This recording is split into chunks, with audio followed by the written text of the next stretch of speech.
This is buckwheat, and if you're looking for a plant to flower early and flower often, buckwheat is your best choice. Buckwheat grows very, very rapidly. Will typically start blooming in about 21 days. But the caution with buckwheat is because it blooms so early, it's also going to produce seed early. This has been growing for a little over 6 weeks, and it's probably got the formation of viable seed here already. It's a very quick seed producer.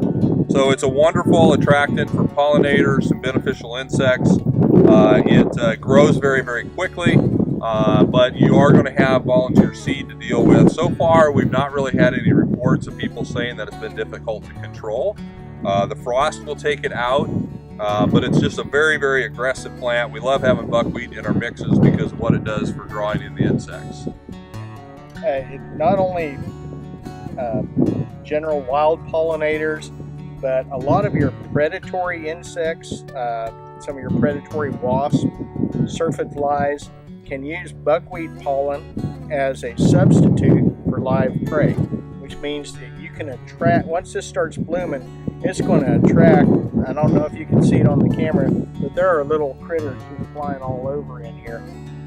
It's going to attract those beneficial insects and build up the population so that when pest species do appear, there's already a pre-existing predator population to handle them. Another benefit of buckwheat, if you look at the root system, it's one of our crop plants that are not a host to mycorrhizal fungi. Some people see that as a drawback. It can also be an advantage. All the plants that do not host mycorrhizal fungi have evolved different methods to acquire nutrients.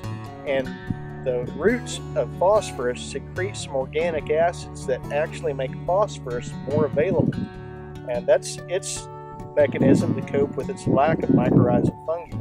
And so that's another reason that it's nice to put in the mix. It will attract and make more available phosphorus in the soil.